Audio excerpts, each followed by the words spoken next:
Hello and welcome to May's Crochet. I am Rachel and today I am going to redeem myself. So 9 years ago, popped up on a Facebook memory or something the other day, I made these. Now they were supposed to be cute, but I didn't know what I was doing. I had not started crocheting yet. I tried and just could not get it. So I was loom knitting. And so I just made these little bunnies out of little loom knit squares. However, I did not understand yarn weight and gauge at all. So that's why they're very open and you can see the stuffing. They were for my kids' Easter baskets and they were little. I think they were, 9 years ago. They would have been 7 and 3. So it really wasn't that big a deal. But I've always kind of been like, I feel like I could do better because I was very disappointed when I was finished with them. But I didn't buy them stuffed animals because I think I finished them the night before Easter. We're going to do it again is what we're going to do. We're going to make these bunnies but cuter. And instead of using a square I loom knit, I'm going to use a square that I've crocheted and one that I knitted on a Sentro machine. Actually, I've already done it, so I know I can do it. I needed to remind myself I could do it before I made a video about it. So much better, right? I mean, I think so, personally, and it's my channel, so I get to say that. Anyway, so this is what we're going to be doing today. We're going to be making these. This I made from a square off of a 40-pin Sentro machine. So it was almost 5.5 by 5.5 when I made it. I'm going to be using a square I made on the 48-pin machine, which ended up being about 7 by 7. And then I also crocheted a 10 by 10 square. And that's what we're going to be working with today. But this was my practice round and it's still really, really cute. That's what we're doing. So this I made on a 48-pin Sentro knitting machine, and I did do it in a tube because I don't like using the flat panel feature on there. It makes me crazy because the stitches on the edges want to drop constantly and you have to keep an eye on it. Oh, cat here. Anyway, so I use the tube feature. Plus, I'm not sure that if you do the flat panel, the stuffing wouldn't show through. I like the double-sidedness of it. If you don't know how to do it, there are great tutorials out there. Like when you make those headbands, they make long tubes that they close off. But all you have to do is do like 5 rows of a contrasting color for waste yarn at the beginning. Do the color you want. This is 33 rows on the 48 pin. Now I did use the 40 pin for this one and it was about 28 rows and that was just a little too long. Again, this was a 5.5 by 5.5, more like 5 3/4. But this one was 33 and it was pretty much exactly a 7 by 7 when I finished it. So you do the waist yarn at the beginning for about 5 rows and then you do all the rows you want. Again, this was 33 and then you do another 5 rows of waist yarn at the end, and that is so that your stitches don't drop. And then you sew the ends closed, or in this case, I did a row of single crochet to close the ends. And you then cut all the waist yarn off and then you have a square. This, however, is crochet. It is the same 4-weight yarn as this, just in green. I used a 4mm hook, 37 stitches across, 43 rows up, and single crochet. And hopefully it'll be nice and thick. Normally when I do amigurumi, when I'm stuffing things, I use a 3.5, but on this, I thought it was definitely gonna be a little different of a technique, so I went with a 4mm hook.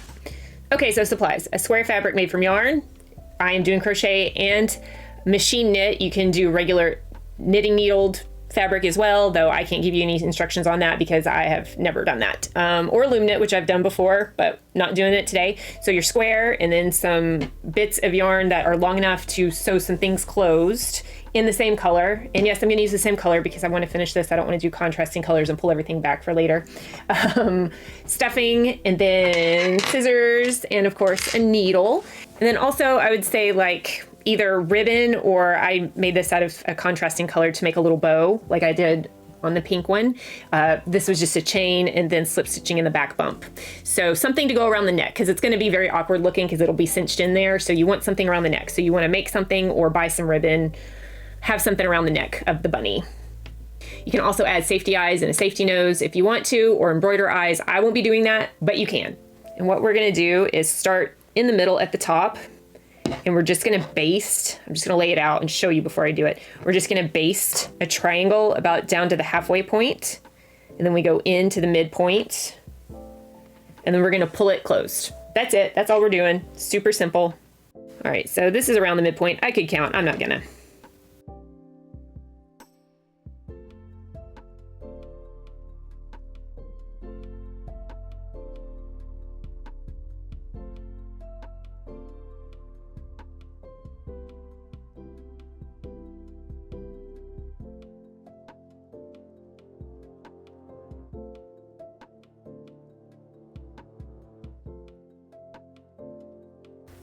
All right, so something like this, and I'm gonna do it again on the other side and see you back in a second.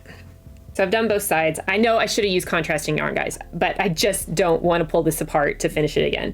So you can see, there it is, just a very freehand triangle. Doesn't have to be perfect. This ear looks like it might be a little bigger than this ear. That's okay. So we have a basted triangle, and then we just start cinching it. Just pull those two ends together. It's going to start making a face on this side. So at this point, you want to stuff and cinch down in that hole. And then on the other side, you will be able to see these. This is why you want something around the neck so that you can't see that. Up here, it's going to be pulled in pretty tight. So hopefully those will be hidden. Now, if you're just using these for decor, this is going to look open a little bit, almost like a fried wonton. Oh my God, that sounds so good right now. Anyway, it's going to be open a little bit, and you can definitely stitch it closed. I'm going to close it up like I did here. I mean, you can still see a little bit of the stuffing there. But if this is going to be like a gift for a child, you definitely want that closed up, especially if they're in a very destructive type of phase, which we know they can be. So, because even no matter how much I pull, that's about as close as it's going to get. But go ahead and tie it at this point. Just make a knot there. Oops, that is coming undone. Pull it really tight together and then knot it. And then we're going to sew it up a little bit. Just throw a couple of extra stitches in to keep it from coming apart.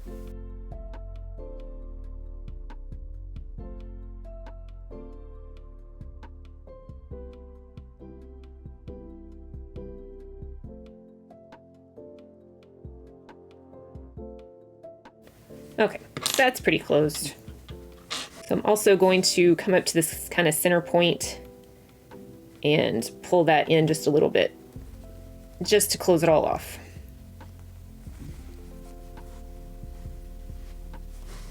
So now that's the top of the head with the face.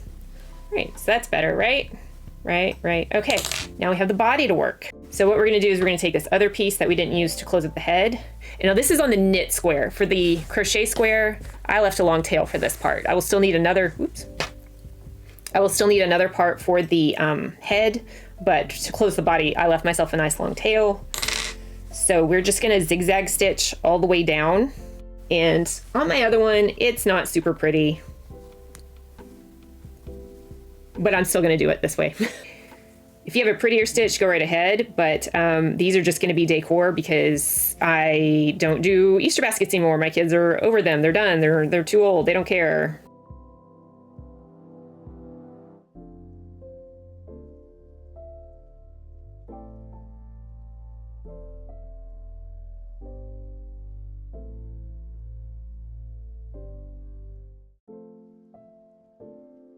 Now we have this hole. And we're just gonna go around these stitches and then pull that closed and stuff it, or stuff it and pull it closed. And I realize I forgot to tell you, in the supplies, you will need a pom-pom to cover the butt. I'm so sorry. Hopefully I will have changed that in editing and added it with the text. So as you're doing this, definitely pull as you go, because you don't want to get to the end and pull, because it's gonna start straining very much.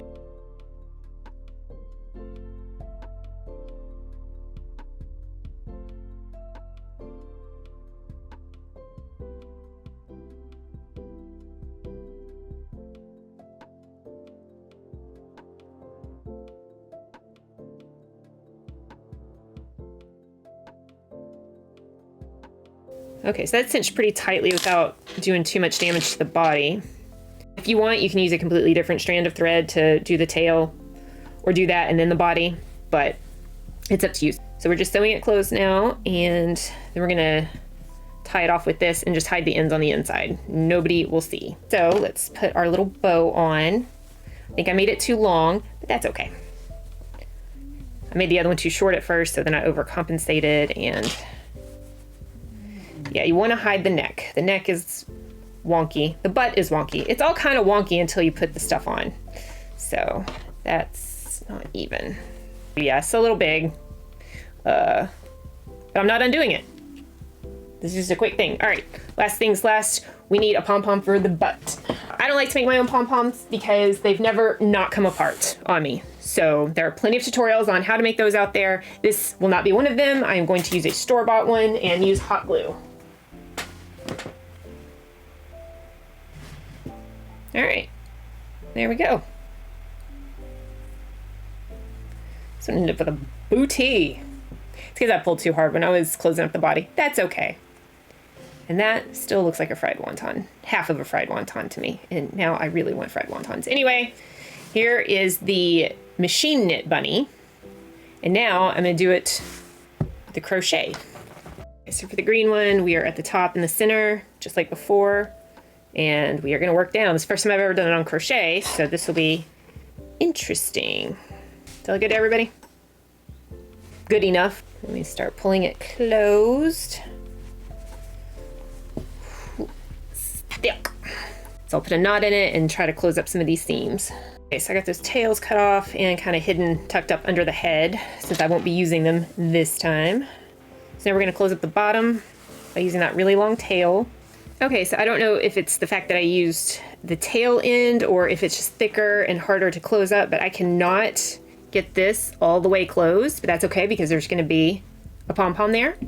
But just, I don't know if it's the crochet or what, if it's just because it's bigger, I don't know. But be aware that that is happening. So I'm going to stuff the body and then I'll close the body and then we'll just pop the tail on and that'll be better. I need more stuffing. Let's start sewing it up and see if that's good enough. I don't know yet. Okay, so green bunny is all sewn up in the back. Yes, I did leave a ridge for the spine. I was in a hurry. I didn't feel like being super meticulous and hiding those stitches because I was in a hurry to go get my kids. But that's okay. Again, this isn't for anybody. Just trying to redeem what I did almost a decade ago. And as you can see, this is as closed up as I could get it. But we are going to put a tail on it. So let's do that right now. We're just going to stick it on and hopefully hide the bunny anus. Sorry, I said bunny anus twice. Okay, so we got our tail glued on.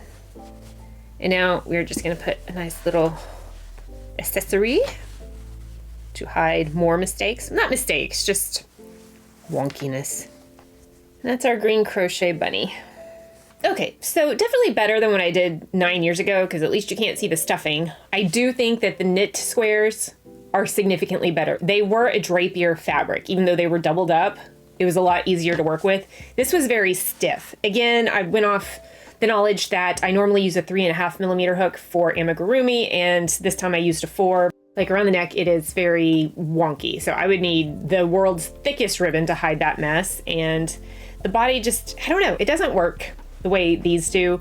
So if I were to try crochet again, I would think maybe a larger hook size, but again, I don't want anything poking through. So I don't know what the answer is there. Kind of redeemed myself, like 2/3 of the way there, because I mean, these are really cute, you know? All right, well, that was fun and cute, but I don't have anyone to give these to, so I don't know what's gonna happen to them, honestly. So that's all I have for you today. If you try this at home, let me know how it went, especially if you tried crochet. Let me know if you did better with the crochet than I did. It was just too stiff and now it's kind of awkward looking. But thank you so much for watching. Like, comment, subscribe, all the YouTube things, and I will see you in the next one. Bye!